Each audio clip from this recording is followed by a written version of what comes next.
It's the Worth Knowing live stream. I'm Matt Robeson. And what if I told you that a crisis that I've heard about my whole life, and you probably have too, is actually finally upon us? As long as I can remember, politicians in Washington have been saying that our country is on the edge of disaster because of our debt, or the annual deficits that add up to our debt, like a razor sharp icicle hanging over our heads that grows drip by drip every year. But now things truly are different. And here's a number that shows it, and one that should stop all of us in our tracks. Within the next decade, our government is going to start losing $4 trillion every year. That's an annual deficit, money going out versus money coming in. Not a drip, but a gush, lengthening that blade hanging over us. And the thing is, almost everything you've been told about why this is happening is wrong. It's misleading, incomplete, or just not true. The crisis isn't here because of the villains that President Trump likes to blame, but it's not here because of the Democratic Party's preferred culprits either. The truth is a little bit more complicated. What's particularly hard about this quiet crisis is that people have every reason not to believe it. We've been hearing it for decades, and it deals in impossibly huge numbers and eye-glazing arguments between economists, and it's never felt like it was worth listening to the latest cries of wolf. But the other issue is that even if you accept that there is a problem and it's real and it's now, the fixes seem so wildly hard, and everyone's hoping that someone else will say the tough part first. In 1984, Walter Mondale told the truth that he'd probably raise taxes if he became president, and he lost the biggest electoral college landslide in history. Who's signing up for that? Especially when we can't even agree on basic things like, let's keep the government running, and no, the insurrection was not a normal tourist visit.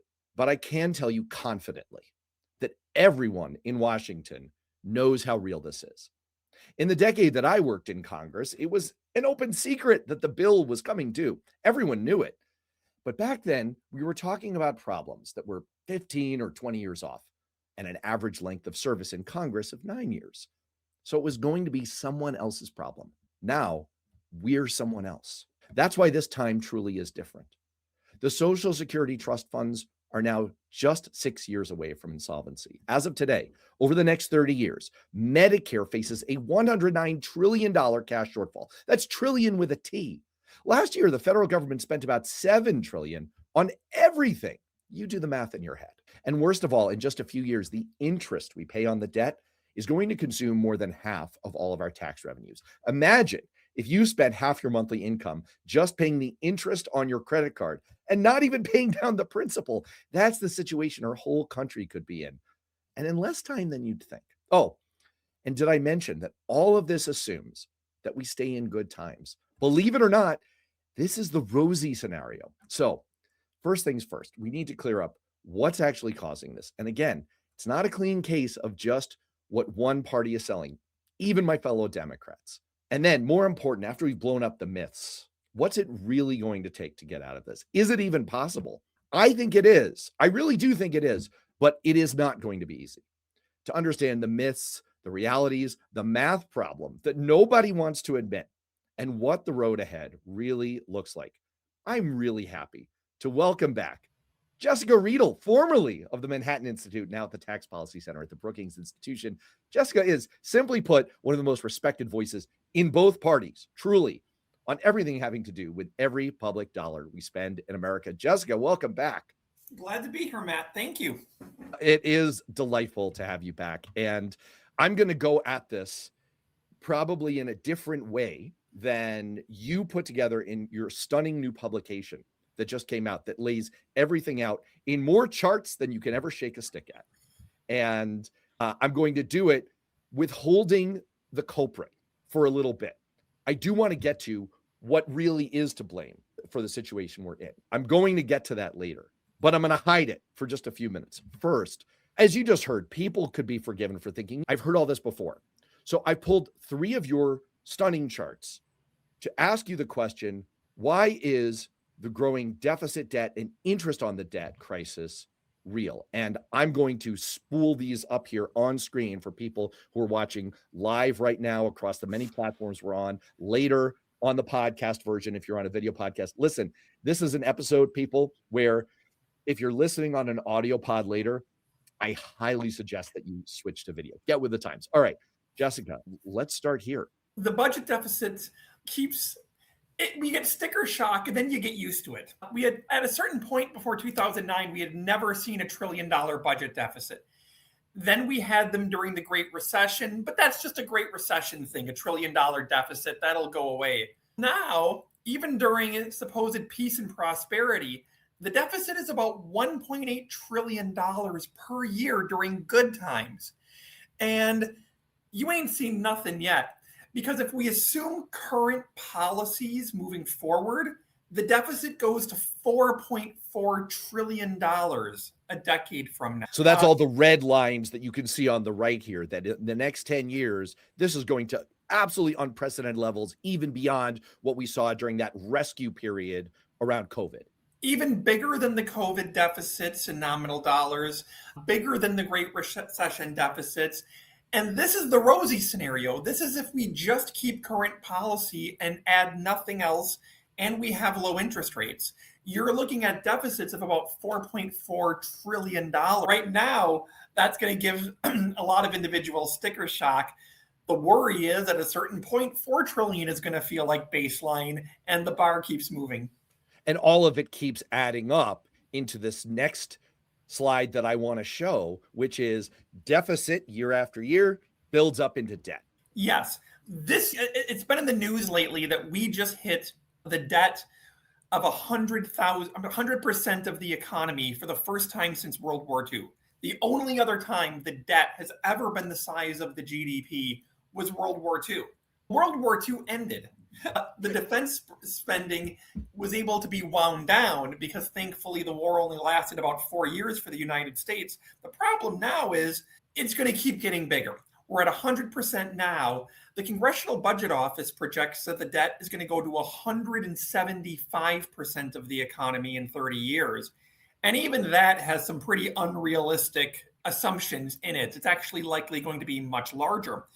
To put that again into context, not only is that a debt bigger than the economy, but that's going to be a debt much bigger than any European country, much bigger than almost the entire developed world.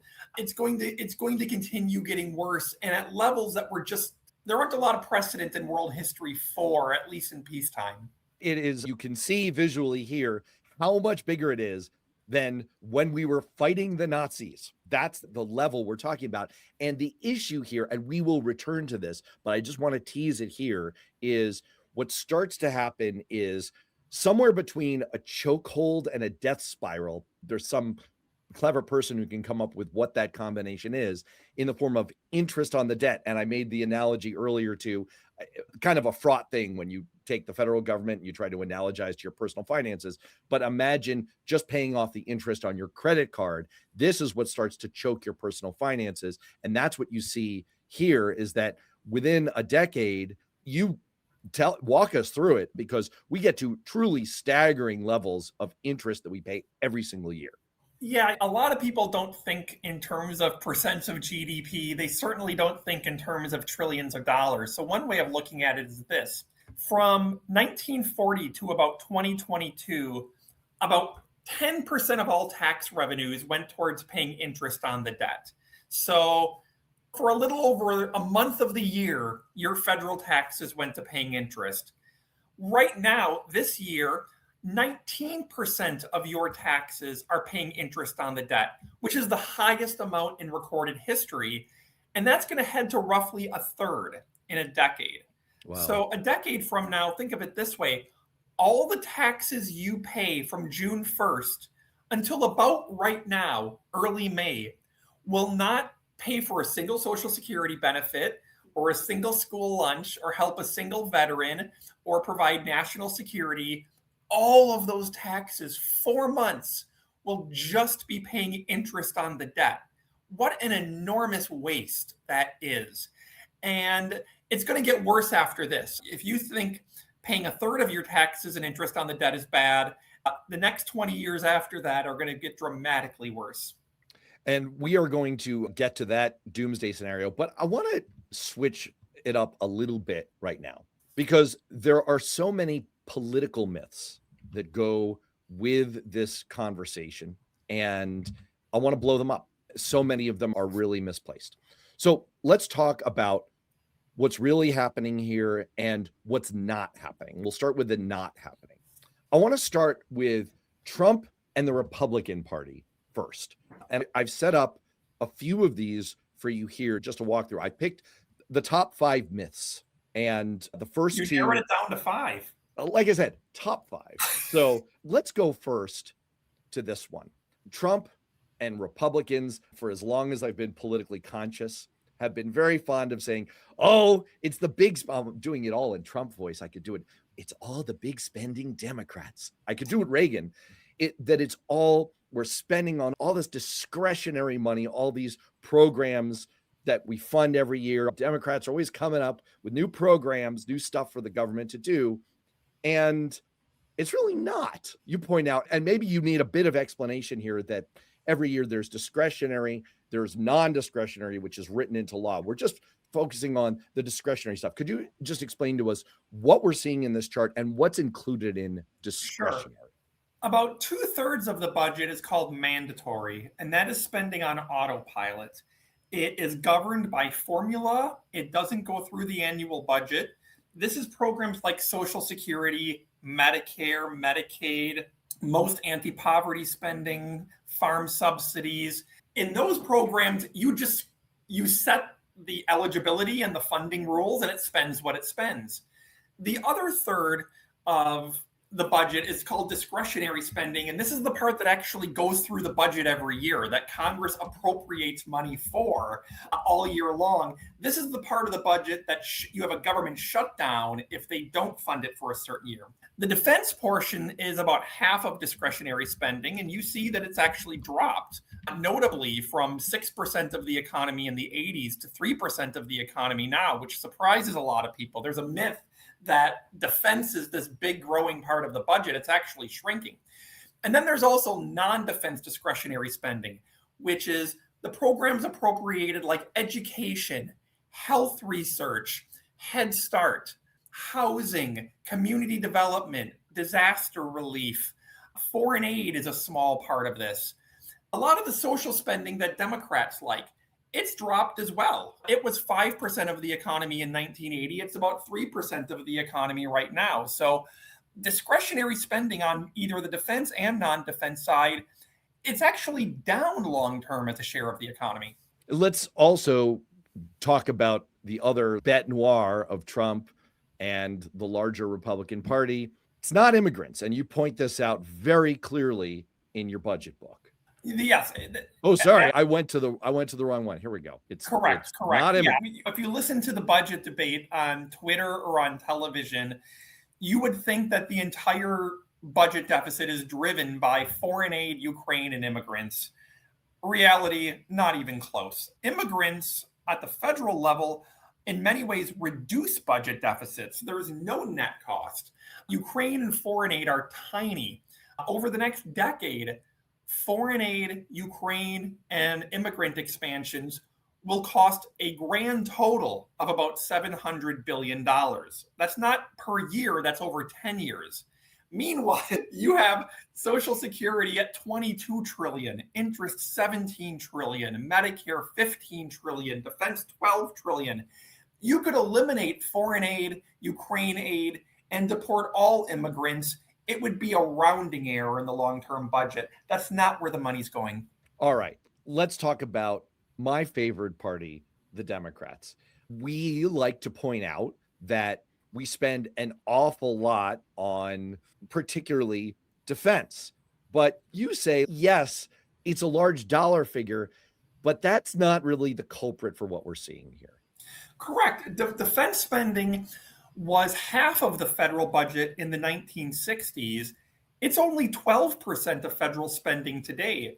In fact, since 2000, defense has been the slowest growing major category of the federal budget, which surprises a lot of people. As you can see in this chart, defense was really high during the Korean and Vietnam War, but it was even in the 70s and 80s, it was about 5 to 6% of the economy. And right now it's down to about 2.8, which means at this point right now, defense spending is at its lowest share of the economy since the 1930s. I'm not saying there's not ways to cut in defense. I'm not saying you can't cut it more. But if you're looking at why deficits are growing, it's just a mathematical reality that defense is growing more slowly than other parts of the budget. There are opportunities clearly to cut. Defense is bloated. It is wasteful.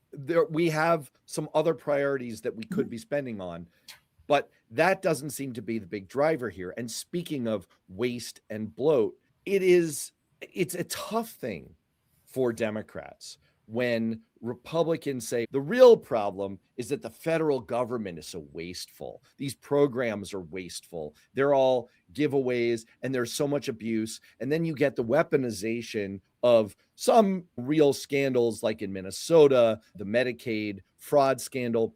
The thing is, there's a surprising amount more fraud than one would imagine. So myth number 4 to me, and it's kind of a tough one for Democrats, is that actually waste, fraud, and abuse is real. And the scale of this that you're showing here in your budget book is astonishing to me. I did not know these numbers. In 2025, Washington lost $186 billion in improper payments.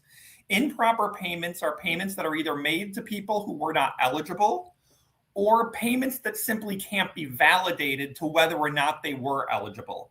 And $186 billion, it's not going to balance the budget. That would be about 10% of the total budget deficit. It's about 2.5% of the total federal budget. But $186 billion is real money. My frustration with DOGE, however, is that they weren't going after this real waste. DOGE was going after the cultural totems like DEI grants, government employees, and foreign aid. That's not the real waste. A lot of the waste is in Medicare overpayments, Medicaid payment errors, erroneous EITC payments. That stuff is easy to count, but it's really hard to fix. And I wish Republicans and DOGE would have rolled up their sleeves and done the hard work of trying to fix those real payment errors that do exist, instead of looking for cultural totems like foreign aid that sound good, but really don't save that much money. And aren't necessary, and even at times aren't even wasteful, in my opinion.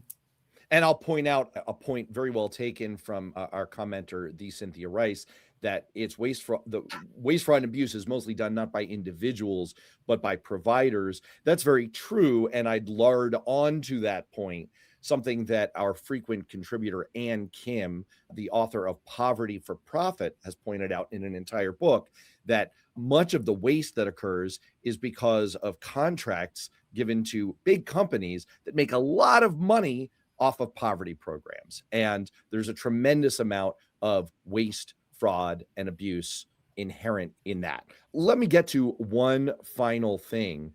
Myth number 5. What's really hard for me about this, again, this is one that afflicts the Democratic side, is there are always proposals to point out like, gee, the Trump tax cuts were an awful boon to wealthy people. Can't we fix that? Can't we claw some of that back? And your point is, sure, we can. If that's a value that you hold, if that's something you want to do, yes, there is some money there, but your basic point is we cannot tax the rich our way out of this. And I was wondering if you could speak to that a little bit. You have several slides on this, but I chose this particular one because I think it makes the case the cleanest. Yes, taxing the rich can and should be part of any budget solution. Everything should be on the table. Taxing the rich should be part of it. However, budget deficits have grown so enormous that you could seize every dollar from every billionaire in America and it wouldn't fix the long-term budget. You could tax people making over $500,000 at 100% tax rates. It still wouldn't be enough. And I wish more progressives would acknowledge that taxing the rich is important, but it's the beginning of the conversation on how to fix the deficit. It's not the entirety of it. You still have to make really hard decisions on key spending programs. And we're probably going to have to raise taxes on the non-wealthy too, which is what Europe does. Europe is not a tax the rich utopia. Europe mostly funds its higher welfare states with middle class and broad-based taxes. And that's realistically what's going to have to happen in America. There's simply not enough millionaires and billionaires to make up a budget gap this big. That's the beginning of the deficit conversation. It's not the end. And I think it's also fair to say, and we'll get more into this later, that two things can be true at the same time.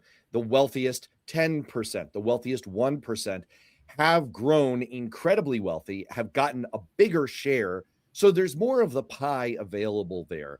But it's also true to say that there's a limit to how much we can achieve. And I like the way you put that. It's the beginning of the conversation. It is not a rifle shot solution. No. I want to tell you a story. And this is a bit of a high stakes gambit that I'm about to try. You and I did not prep this in advance. And so you have no idea where I'm going with this. But I have a story for what's happened over the last 40 to 50 years that landed us where we are. And I want to see how you react to it. The story essentially boils down to this. Blame Ronald Reagan. Before Reagan, the primary motivation from a classically conservative standpoint to cut taxes wasn't to let people keep more of what they earn. It wasn't even economic stimulus. It was to starve the beast. It was to limit the amount of capital available to grow the size of the federal government. That was the philosophical driver. Reagan changed all of that by changing the focus of what tax cuts were supposed to accomplish. The Laffer curve, the idea that it was a never-ending story, a perpetual motion machine of money that would deliver more stimulus and therefore more tax revenue. And he effectively decoupled the idea of cutting spending from cutting revenue. That notion that you could have your cake and eat it too afflicted both parties. And so there was this odd tacit agreement that set in that Republicans would pursue and get their tax cuts, and Democrats would pursue and get other forms of spending. Now, this affliction wasn't limited to just one side, but it was, I would say that was the primary motivation. There were certainly Republicans who wanted to spend, Democrats who wanted to lower taxes. With that, the Republican Party at its core became hollowed out. It had nothing to do but cling to power because it didn't really have a motivating purpose from a philosophical standpoint. And once they became essentially a party that catered to favored coalition politics, favored donors, as we've seen and as I've laid out on video, was really the purpose of this one big beautiful bill round of tax cuts to give to the donor class, they were vulnerable to a predator coming in, a populist who could stitch together these various pieces. We're going to cut taxes. We're going to protect entitlements. I'm going to give you everything you ever wanted. And I think you know the name of that predator. Now, everything that I just said, Jessica, is not my words. This came to me this morning from a text from a Republican friend of mine, their version of the story, not mine. But part of it does come from your budget book. For example, from here, from slide 107. Yes, I read all your slides from 107, which lays out Reagan's tax cuts didn't starve the government. They lowered taxes, but we kept spending. And so the original ideological purpose evaporated. That's my story. And I will not be offended or end our longstanding friendship if you want to pull it apart. Go ahead, have at me. There's a lot there to address. There was a lot of pieces to that puzzle. I guess I would say first that Reagan did not invent the myth that tax cuts pay for themselves. John F. Kennedy said it in the early 60s when he was pushing what ended up becoming after his assassination, the 64 tax cuts. John F. Kennedy said, if you cut taxes, more revenue will come in. And that claim is theoretically correct in certain situations. We generally, with income taxes, are not there even close to there right now. I think the revenue maximizing tax rate is probably about 70% for income taxes. That's combined federal, state, and FICA. We're not close to that yet. And I do think that it doesn't take much for politicians to sell tax cuts to the public, but I do think some of the arguments that have been made starve the beast. I actually think starve the beast is the opposite of what happens.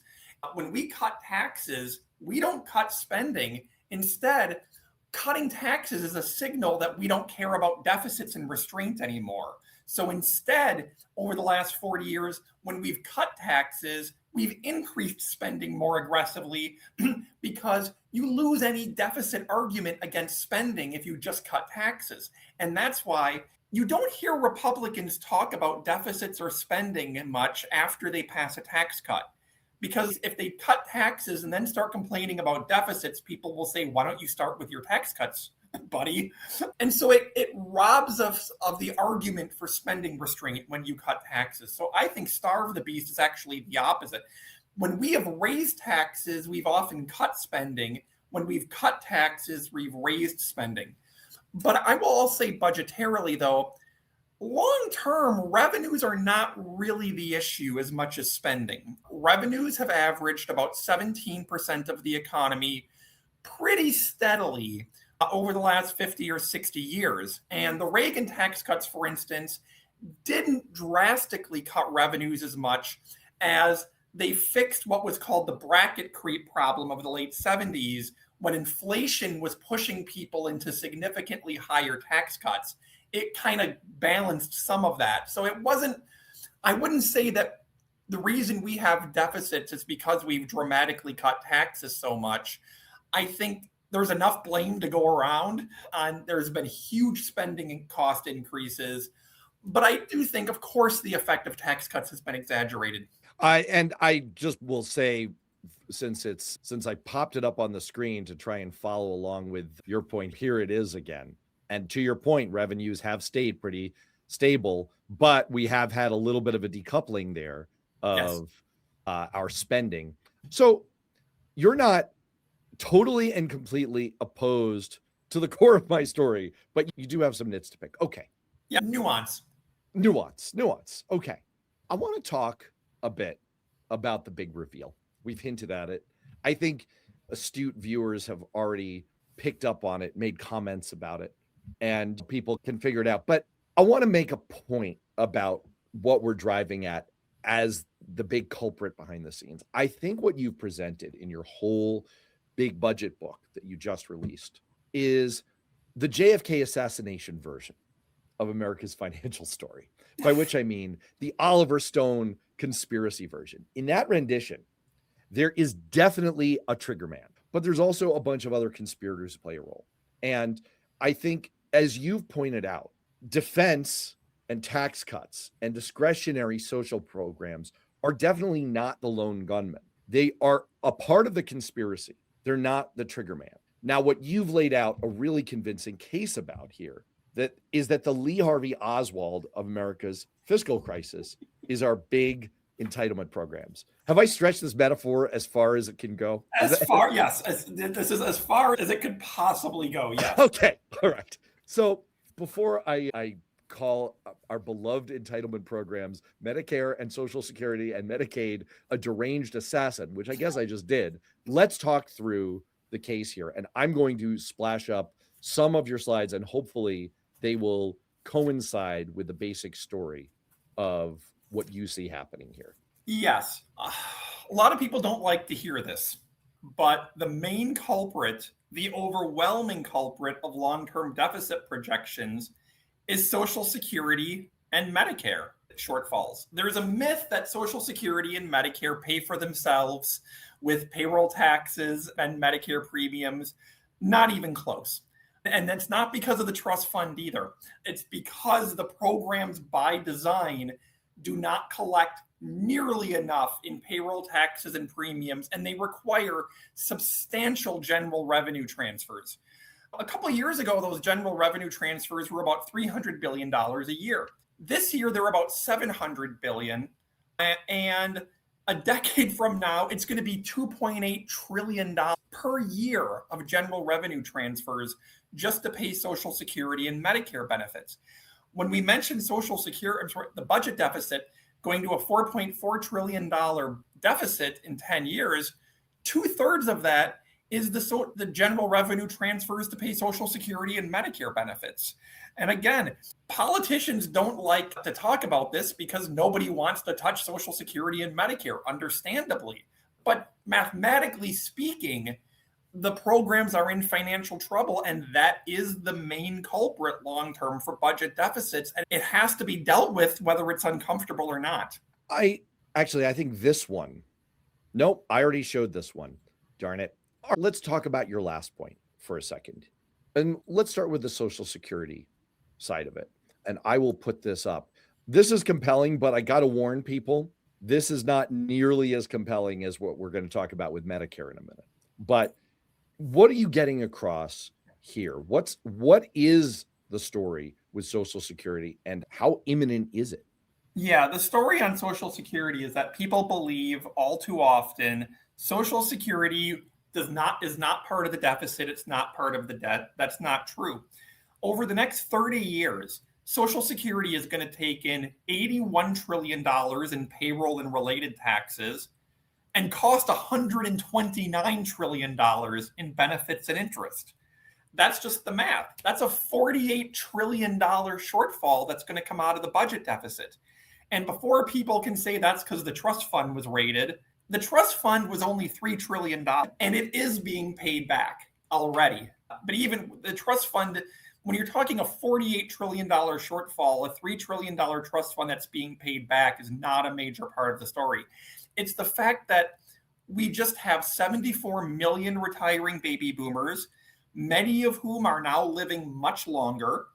And Social Security formulas are designed to become much more generous with each generation, even after you adjust for inflation.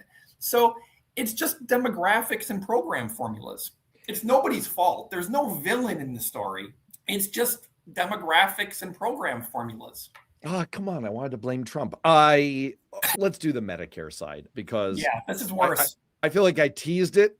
It's worse. It's bad. I have a mother-in-law and a mother whose health I care about very much, who depend on this. And this isn't great. Yeah, you think Social Security is in trouble with a $48 trillion shortfall over 30 years. Medicare is going to take in $28 trillion in payroll taxes and related premiums, et cetera, and cost $137 trillion. That's $109 trillion cash shortfall for Medicare. To put simply, the payroll taxes you pay to Medicare and the premiums you're paying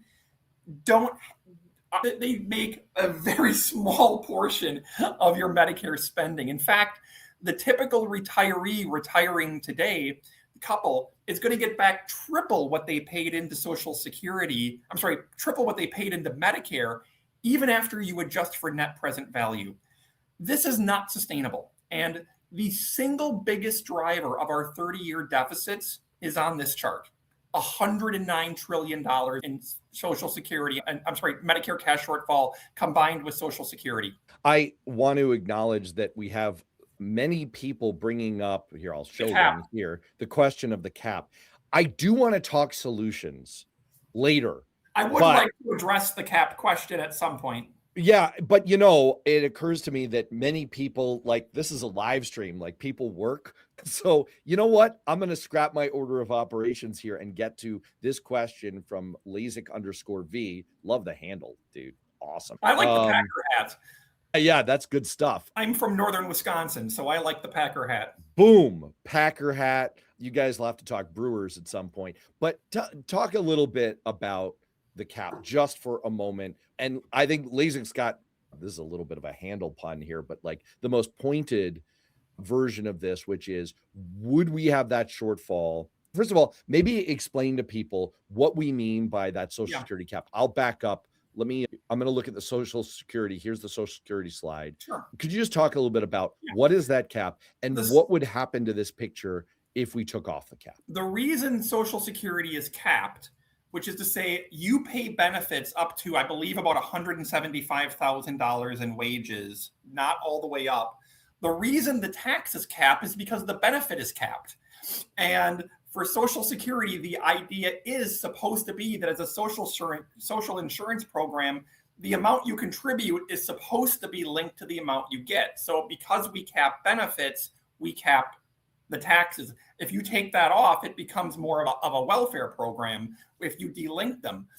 My concern with eliminating the cap is, first off, from a mathematical point, it does not fully close the shortfall. In fact, if you eliminated the Social Security cap and paid taxes all the way up, the program would be back in deficit in 4 years.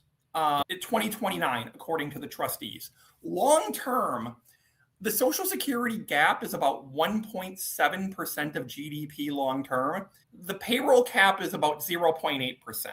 So it's a little under or a little about half long term. So you still, for Social Security, you're still only halfway there, and you still have the entire Medicare.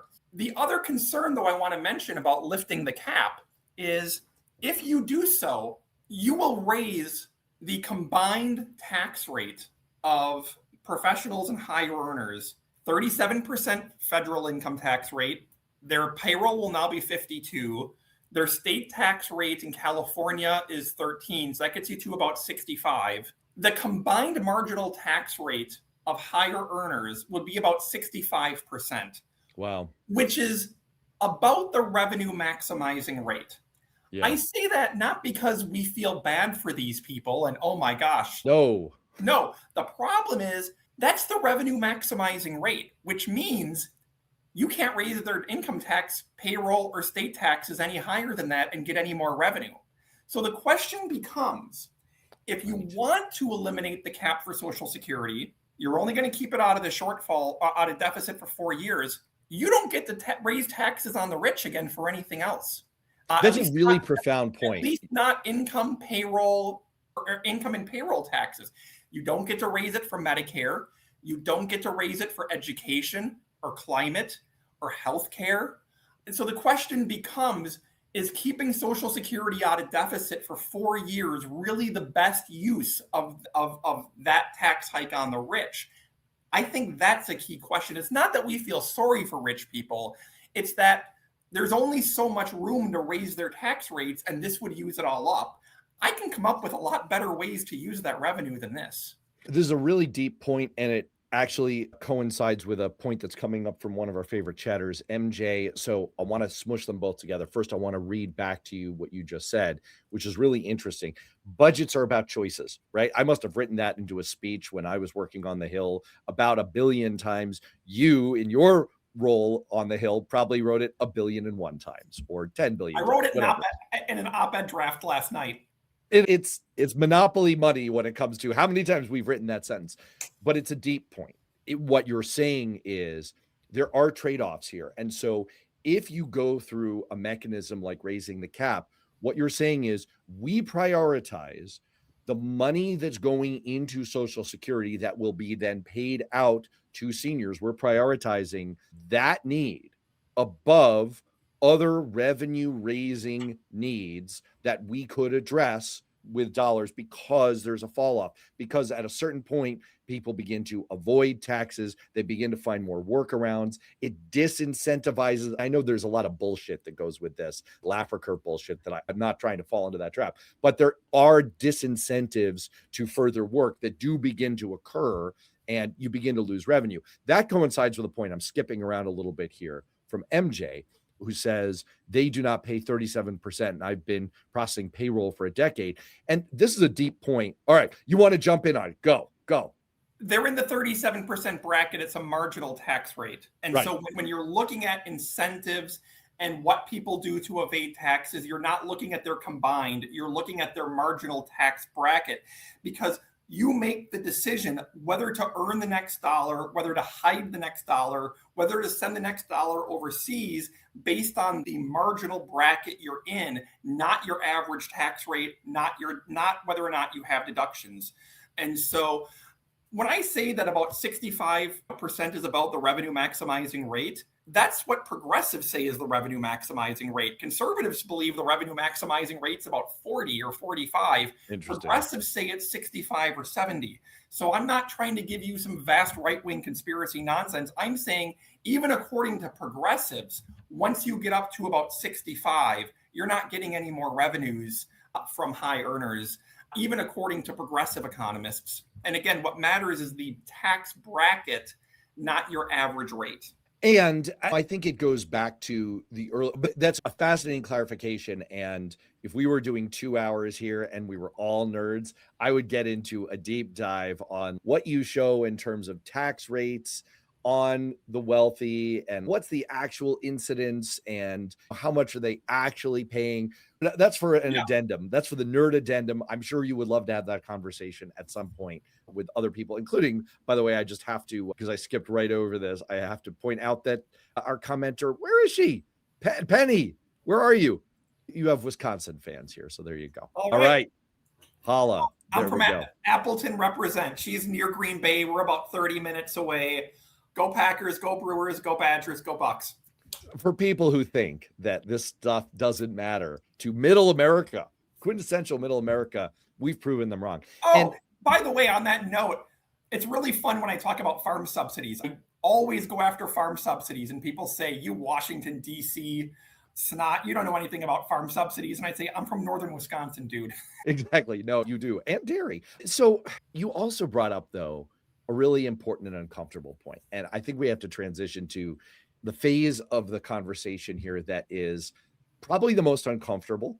And we have to talk about real culprits and actual solutions, which sucks. And in that vein, I would like to show a couple of your outstanding slides here. One of them is this one. Medicare's cash shortfalls are driven by benefit costs and resulting interest costs. The story here seems, I didn't write this slide, you did, but we're paying a lot out in benefits. Now, look, again, like I said, I want my mother to have all of the healthcare that she should have through the Medicare program. I'm not suggesting that we have seniors count pills, but this is from just a dollars and cents standpoint. We don't have cents anymore, right? We outlawed the penny, but just from a dollars standpoint, this is what's going on. Yeah, my mother's on Medicare as well. I don't want to see her losing her health care, but the reality is, yeah, if the program takes in 1.6% of GDP and is spending 5.5% of GDP in benefits and costing 10% from including interest, that doesn't work. You can't have one program running a shortfall of 8.7% of GDP. It just, the math doesn't work. We either have to fix the structure of the program or put a lot more revenues and taxes into it, or both. It's the math. It just is the math. And that really gets to another one here. And I'm just hopscotching all around your presentation because I'm doing it through the lens of my brain, not your brain. But this one really stood out to me. And I feel like I have to show it. Talk us through it. This is, I'm sure you were expecting some reaction to this. Yeah. There's a myth that people say you can't touch Social Security and Medicare because I'm just getting back what I paid in. No. For Social Security, the typical married couple turning 65 is coming out ahead in Social Security. And by the way, these numbers are adjusted into present value. So in real dollars, you're getting substantially more than you paid in. And even if you adjust for present value, which is to say inflation, interest, the value of money over the long term, you're still coming out ahead. And Medicare is even more aggressive. The average couple, even after adjusting for present value, is getting back triple what they paid in benefits. You multiply that by 74 million retiring baby boomers, and you see that there is a problem here. We don't know how we're going to pay for this. I am really afraid of what I'm about to say, because one of our favorite frequent flyers, moderators, commenters, all around hero, Jim Williams, is making this point. I paid into Social Security. I want to receive my benefits. Something you and I have talked about in our previous conversations. No one's going to eliminate benefits. That is an important point. And the other thing that I want to raise is just a philosophical point. It's an argument. So, Jim, I apologize in advance, and I hope I'm not offending you or anyone else. I believe in Social Security as a program. I care about Social Security's program. I truly do. And I think Social Security is fundamentally misunderstood. And it's in part because 20 years ago, we had the privatization debate that treated Social Security like a bank account, like a portfolio, a Wall Street investment, a mutual fund. And there were lots of arguments coming from the George W. Bush administration about your return on investment, so much worse than if you just put it in the stock market. And it was, I think, intentionally misleading about the core point about what Social Security is. Social Security is not an investment program. It's not even really a retirement savings program. It's an insurance program.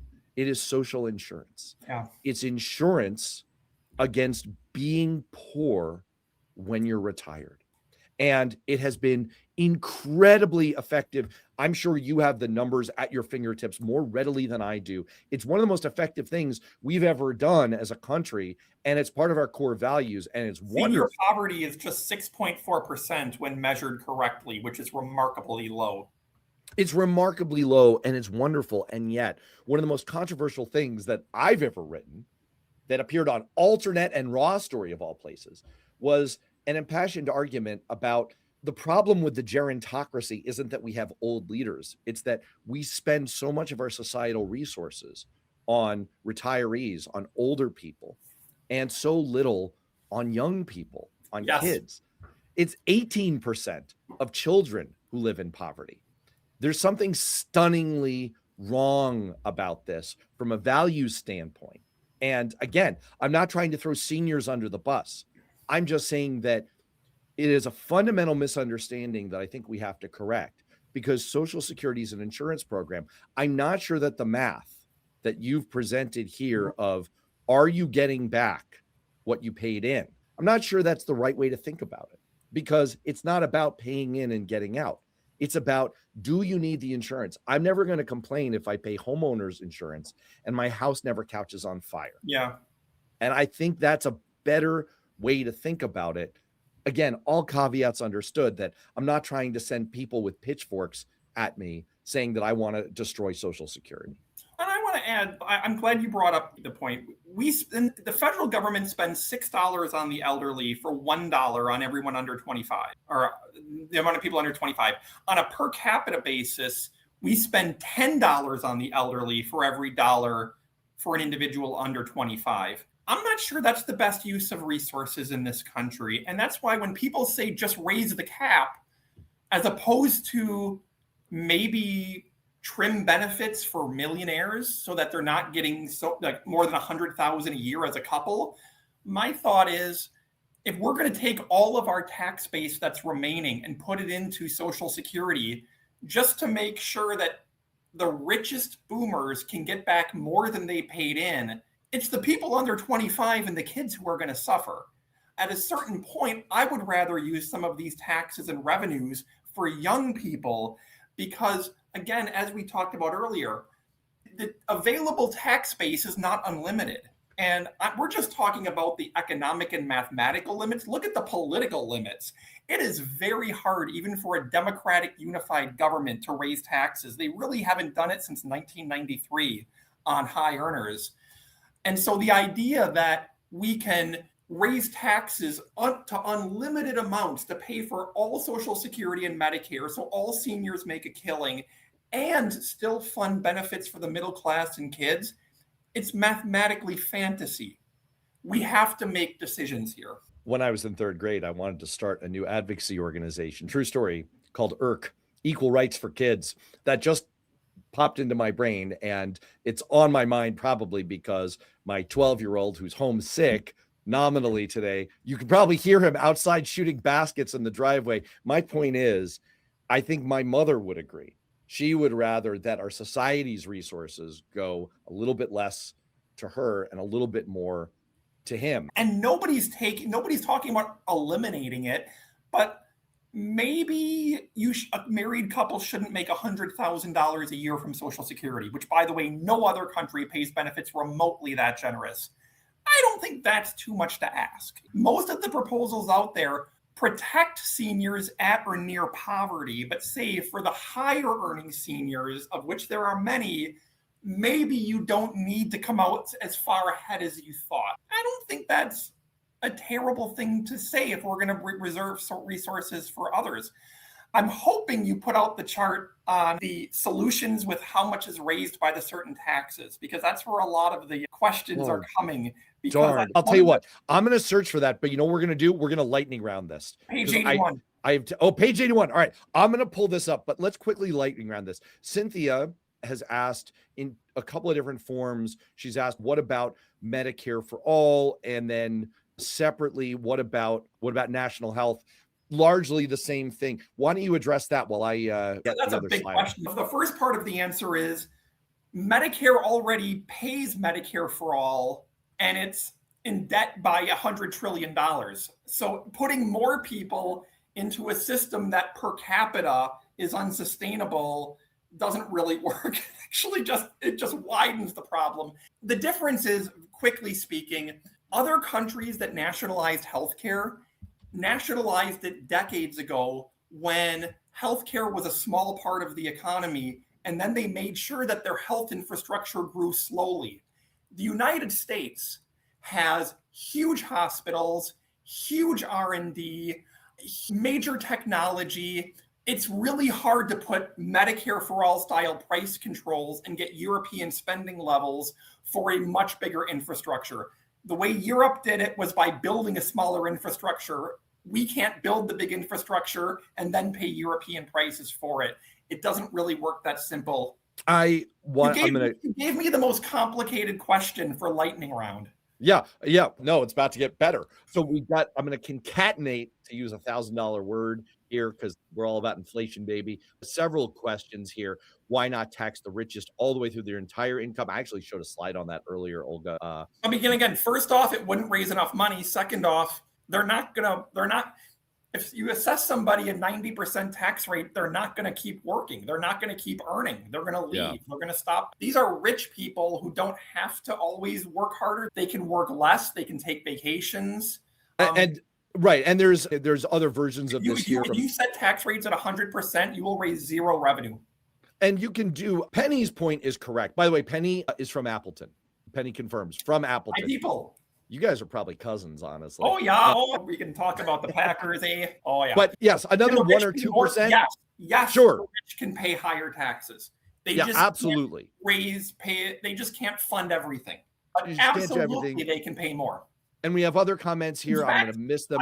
I wrote a report 2 years ago you can Google called The Limits of Taxing the Rich, which says set every tax at its revenue maximizing level for the rich. You get about 1 or 2% of GDP in additional tax revenues. The deficit is going to 14% of GDP. You could seize every dollar of wealth they have. It wouldn't be enough. And Europe knows this. Europe funds itself through value-added taxes and payroll taxes. You can't do it on the rich alone. And speaking of solutions and this being part of the solution, I have a feeling, I didn't look closely at this because this is a bit of an eye test, but it's got so much rich information on it. I'm going to put up your solutions chart in a second. I have a feeling, spoiler alert for people who haven't seen Murder on the Orient Express, they all did it. I have a feeling that's the message here, that it's a multifactorial solution if we're going to come up with anything. But why don't you tell me, why don't you walk us your through? Menu. So here are all your options. This is everything. We're not even going to balance the budget. We're just going to cut the deficit to 3% of GDP to stabilize the debt. To do that, you need to find non-interest savings of about 3.5% of GDP now that rise to 5% of GDP. Okay, here's a menu. Try to get to 5% of GDP. What you will notice is that the tax the rich policies are lower because there's just not enough revenue. The 77% estate tax raises 0.17% of GDP. Even the 8% wealth tax, that's totally unrealistic, raises 0.6% of GDP. Eliminating the FICA cap, 0.9. It's really hard to get to 5. You have MJs in here. Stop useless fucking wars. Yes. Actually, I don't know if it's on this. Yeah, cut defense, but yes, at the bottom. Cut defense budget to NATO target levels. That gets you 1% of GDP. Where the real money is in the top 3 proposals, which are the broad-based taxes. Raise the payroll tax 10 points for everybody, 3.7% of GDP. Raise income tax rates 10%, 3.7% of GDP. 20% value-added tax, 2.8% of GDP. Closed tax loopholes is showing up. Which tax loopholes? I have a lot of it up here. That you can do all of that. You don't get nearly as much money as people believe. A common thing we hear is tax capital gains as ordinary income and tax it at death. Okay, that's 0.16% of GDP. I'm not saying don't do any of these things. I'm saying when people, the problem is not don't do this. The problem is when people end it with problem solved. No, it's not. It is not close. We have 330 million Americans and 800 billionaires. You can't fund 330 million people every year on the backs of 800 people, even if they're billionaires. The math doesn't work. It doesn't work in any country of the world. Nobody does it that way. My problem is that I'm a Democrat, and I'm supposed to respect science. I actually love science. I respect math. Math is part of science. And every time I want to disagree with you, damn it, you hide behind math, the audacity of math. Why would you do that to me? It's unfair. I don't like it. The numbers are unforgiving. Yes, math is a harsh mistress. What can I say? All right, look, if you were to, I know we're like a little over the top of the hour. You are a busy person, but if you wanted to leave people with just one thought, if they had not waded through the whole book, which I did, and I really got a lot out of it, what would it be? What's the message that you wish people would take home with them from this? That there are no easy solutions. And the biggest barrier we have right now to deficit reduction is everybody has their one cool trick. If you just tax the rich, if you just cut defense, if you just do Medicare for all, on the right, if you just cut waste, defund Ukraine, eliminate welfare, go after the immigrants, if you just do this, the budget gets solved. I'm telling you, there is no one cool trick. There is no shortcut that no one noticed that's going to raise hundreds of trillions of dollars. It's going to take everything on the table, Republican priorities and Democratic priorities, and most of the cost is going to be paid by the non-wealthy because that's what the math requires. And until we come to grips with that, we're going to keep reelecting politicians who lie to us and say, oh, if you just make the other party pay out of their priorities, you don't have to contribute anything to fix the budget. We got to be adults here and elect politicians who will stop lying to us, because otherwise we're going to end up in a debt crisis, and that's going to cost you even more. If anyone has ever made a bet on anything that was a sure thing, it was Americans acting like mature adults. This is why, and I will close on this thought, this is why, besides the fact that I like math and I like spreadsheets, and MJ, I was kind of kidding. You had me in Excel. I love Excel. I think this is also important. I just enjoy getting together with you, Jessica, but I think this is incredibly important. And I meant what I said at the top. It's not just that budgets are about priorities and about choices. It's that we've all been inured to this over the years, frog in a slowly raising temperature pot of water. And we've heard the cries of wolf too many times.